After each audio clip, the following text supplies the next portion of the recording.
Mame Sanko Secretariat or Jetty Bibia Bokode. Bibia Boko penny now.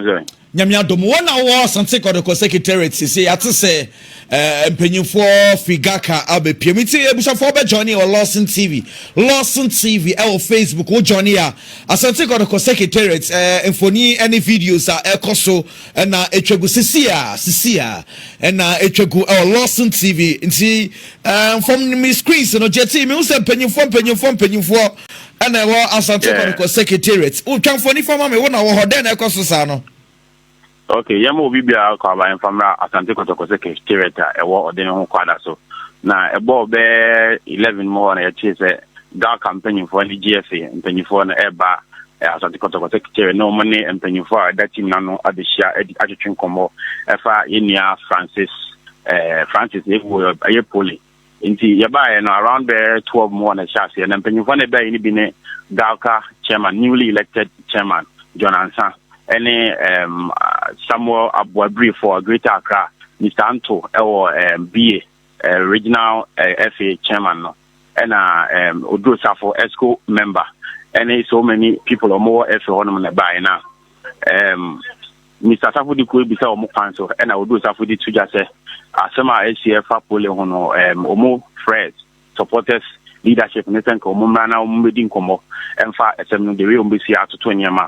No, and Omodi to just say Asante Kotoko and Kwame Clubber, Oman represented was our meeting on Mofreno, into no more banner beside the entire Asante Kotoko for Ama nothing. So Modumu condolence Ama a branch of the Pooley and in a bush of Fuena the whole Kotoko fraternity. And no, Nana Apinka, and so Eddie two when him said, what did GFA for no ye papa patient as Misiano, or Mokampuni the first people I think committing to Munano Mobaha, no most smart Frederick a champion by no qualify, saying can ye Asante Kotoko and Pooley in Kobia in Nimno into Asante Kotoko first, I think committing me back a bit so Munasan Sana, or Metimako Pooley a year in any Nakodinko, Intiano, and as some of the Tunos had to just say, Adia Dcop Lydia Donkor, and so the kind of idea club no year Paris and say already no IGP as well as more investigations the GFA investigator Dcop Lydia Donkor no and so Ebeka and some FA investigations are ongoing na NCP no the same fa Ebeka some found say I didn't see a stadium this outside the stadium the neighbor stadium would you who your opinion or to just say on pese Dcop Lydia Donkor ebe didn't who be just a Kotoko Enyano, Ewo, Omo, and some Mubium, and no any and some Nana Apinkra, Kuntopunya, Faring, the IMC chairman, editor just said, Adia on Pense, Obeti, and said Dcop Lydia Donkor, Edja Semina, or to only the Muniano, Ewo Massem, Ebi Echo Emma Gaka, chairman, and the John and Sunset, or also NA the body, Omono Eshe class Nina, and Sunset the welfare body, Omoshe class Nina, Omukampuna Esenka. Omutini eba Kotoko obedi umbedi komokra kanenso so no omonti bibia emfi Jonansa ene the whole Gaka as a body no omonti bibia emfi omonso ene se ade ba ko a odin hu ya ye bebe nti meeting de e ongoing ya still ampanyfo e de ensem etuja odo safo enso so e ka se asema ase esi no ase omo ha omo na omonso ade na apinka ka no ombe take into consideration ti abuso a yekoso ade besi bia na ye de betu ensem ebetuja Nim the question be or beam there. Me but your delegation no yanka say GFA for na aba anasa Gaka because unchire mu ne chese yes Gaka chairman John Ansa and the vice and afi so no into two groups Gaka and afi GFA ESCO members no about 6 of them are present no this here Frederick champion so abi remu has here I say ESCO for no both the regional Football Association chairman, no, that is about 5 of them. There were Ashanti Regional, that's Chairman Kotoro, BA, there were Upper West, Greater Accra. Into now, both ESCO and Gaka for and Abishema, and the head CEO of Junior Gigi, and so on, Omuna Abebi. Na ohia de ekeka koya nche meeting no be wi ana na se aye marathon die ye ntwa nwumre I'm saying, and you much in nothing can be because I'm saying, I can assume because already the idea if one of fee, no matter so much one, I'm on assume, I'm saying, almost can't me palm. Yes, sure, say, with a bear marathon. Yeah, then. Omonanti say, assembly see, Omoba, Abe Bisa, yeah, Kotoko 4, and so a NTR, almost Mumbra, that particular meeting, both CEOs, Omama, supporters, Omama, into Muntiasi. And no, now, Omoba, and so on, and nothing can boom. So, Omono, Eddie kind of committed the first mistake by not coming to Omo and also Abe Bisa, say, Omo call in such a man, then you could see, no more, the car catch almost say, Omomra, and Kainoma, Omom meeting. And no, any Omonanti say, on the buy and I reply on an apple card moment. Okay, me Jack Kwame Mawako. Na GFA for no woman, what answer what is so be say cat wa him. Oh, me quiet they say Nana Appenka say omedin komo phone so Prosper Harris Nado a friend but na on who so be aba physically and no any idea omoka want but say ketokreku e ba ha na say ni where about there omo obi am bisasa na obi anso kan ho hwe. Yeti guso na for asoto from the baby biano na wetia ye na so. Yeah, that's matter okay. For the Kakon, Jetty, and yet sending Cano, your reporter, your producer Bako, and now Asante Kotoko Secretariat. Kwame says, Rebecca say delegation by near GFA4 and GACA for GFA4, no, according to JT, about 6 ESCO members, GACA for so president and a chairman and a vice Ebabi. Kotoko for their bomb say, Omi disappointed pa na Madam Dcop Lydia no Kotoko for someone person but the voice grab bill our and say GACA for so Kotoko so their bomb so me disappointed pa say mo na mo die ano. Assembly by what it was something will be Pima. Come in, there cost to a Kotoko secretariat no. And me pay the position of Nana Pinkra. Yeah. What I say, Kumasi Asante Kotoko Bobu no. Would dear Nimu the penny position. Correct. On say Wakache Ghana Football Association. For in penny for no mabi Pimo on say. Say Omo Kotoko no. Ebesa bisi akan. Ewo Ghana Football mu biema. There was some year say, sa security measures on the man. So men this were more Kotoko no position ye clear. And no tear reports now JT de bana. Or say Ghana Football Association for say Omuntias here the reason why Omo 2 months at the Fred Kotoko from Bakra. Ambe Bomo and Semantrom. And ye be a match na match commission anymore. Match ne Kunswatre, of course, Unswatren. Between Kotoko and Inswatremino. Na match commissioner anymore. Match commissioner. And to see a probably of the report about GFA wine. Match commissioner. As some make can follow you. Me too, pa. According to JT report, there cost war the no quite as no. Ghana Football Association for no mobile. Almost your Muntias the reason why Mutu almost had the Fred Kotoko Famba. Nanka Semisi, Nanka was a Kotoko for better and say much more cra. Kotoko met or Munseme course wakra. However, your match commissioner between Kotoko and the match commissioner, no, when there was the report come Ghana Football Association. The commissioner. And telling us a Kotoko from the fact Kai Kumasa Quakra. Sebu Asemna to Kotoko. And I'm Ghana football so and a my yeni and ko in Swatre. Na enyo bi na worry. Na nye ye bi no oko. Na nye na dan for party bi. Na on kohwehwe obi. A Ghana Football Association, who Premier League are organizing. And a dear Niano Koho. A dear Niano Koho. Where film Sebi. Or Frimuno says Kumasa Asante Kotoko, a Busia. And to say Kotoko and the Busia dia. Bibia to Kotoko, and what's a war no Eba Kumasi. Now we bet ya Kumasi Asante Kotoko for don't expect Kotoko say, Umbra cra, no, ye never baby. Baby, no, if say, o product no a wo se wo bo mu de wuro o se ehiawa de to Kumasi Asante Kotoko no na nka wo se Ghana Football Association no anka from that period de be se anka wo ba Kumasi dada abehia Kotoko for you don't expect Kumasi Asante Kotoko for say omo mo mbra kra be chere se me course en se me course no to ma Kotoko enye ma commissioner no wo so be bossa en commande check Ghana Football Association because me tie me so ade ba ko achi ma dwen se Kwame and so omo say omo bebi sa de ntia omo ka se Kotoko no omo ama na yesenya sam na emu and make sure say it seems say I say the in the enfo bia.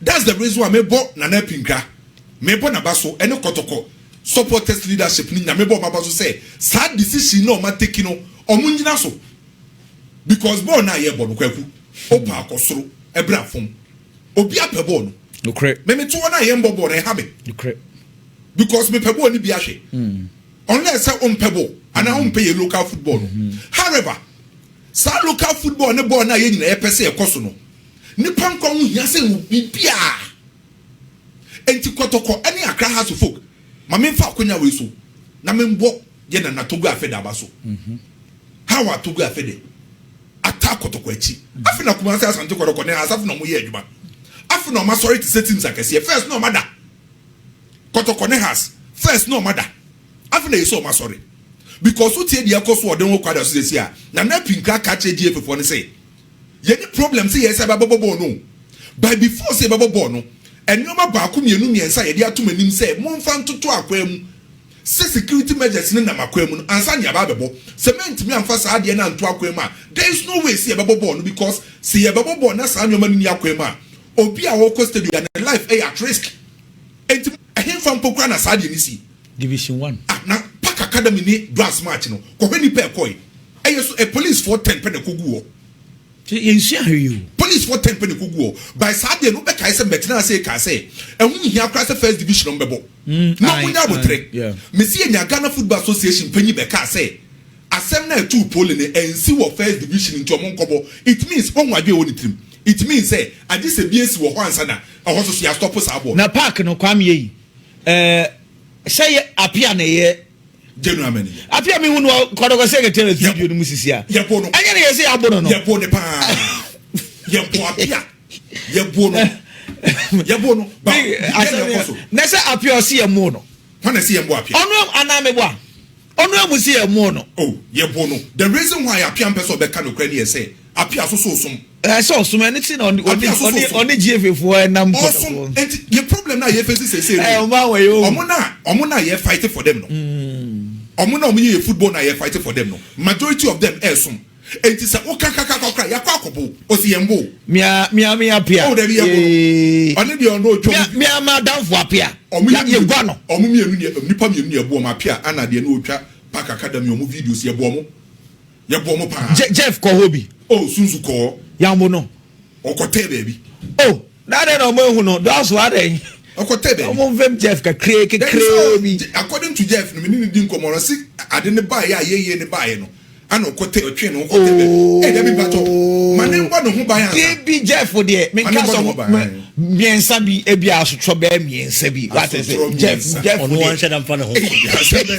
Jeff na be so mo bo no ba miensa bi suzu ana omo bo no ba miensa bi ma Kwame FA Cup draw number tie Brekum Chelsea and Northern City na bebo Karela United and Young Apostles and a bebo Techima Liberty Youth and Bechem United and a bebo Asante Kotoko and Sekendi 11 Wise Kotoko versus 11 Wise Mediama versus Park Academy Golden Kick versus Heart of Folk Golden Kick the mitimu. He said they will go dinky when any House of Folk be she. And I asked I'm sorry. He said, hey, oh dear, biggie more update. Me when I'm there, biggie. Also, and yes, say it's now way. It's golden cakes. Yeah, any House of Folk neighbor. Hearts ready.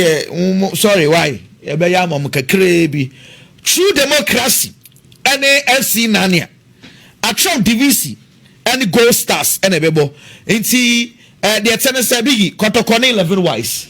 Now mommy updates me about that game. I go ku years the data ba. Data FA Cup matches na because so when date na between the weekend of 21st February to 23rd February, which is nyame adoma next weekend ye di enimu the toso next weekend and na omobebo FA Cup matches no nti I'm asking say Asante Kotoko matches no at this moment because I know ya communication director de Kumasi Asante Kotoko lawyer Safuduku aka SNP say Asante Kotoko stance a omde ba abonten say omu Kumasi Asante Kotoko de for the senior team.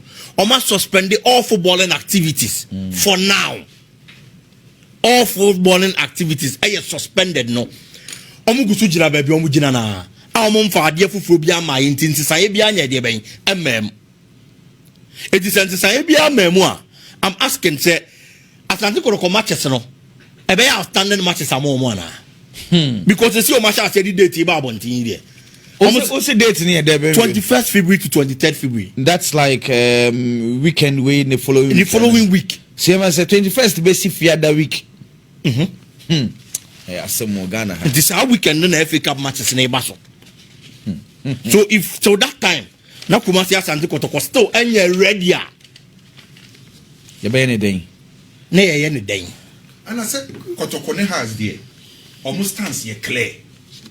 Almost say bobo no until say proposal no the Akoma Ghana Football Association. Ometimi e de nyoma to na akwem.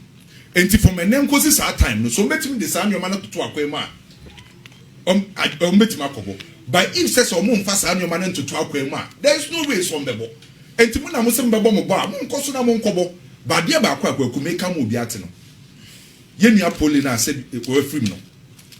On say we free meya odonko be eyi Kumasi Asante Kotoko Kotoko eyi kuo kese won dom eni odo mo kire no wa wo say owo team ketwa no disrespect now the also change na yembo ball no abra yen fa security measures bi anto na bibi koto a na bibi yawo et said ye nua Pooley na sa scholarship ne sa nyoma ne ene odo mo kire ne so obenya bia adekonti eni abiri nyina na teams nketua no teams nketua ne se oman te Kotoko ne has of folk a position ase no mo te chenchi no bebo na omo de omo nkobo inso atre na asem ni kosi ye no se inso atre ene baseke Holy Stars e ba ono betima di 50 cedi mpo on timi di 50 cedi by se house of folk e ko wa we score mo die Kotoko e ko wa we score mo die enti sa two clubs no position no mo de omo hoto no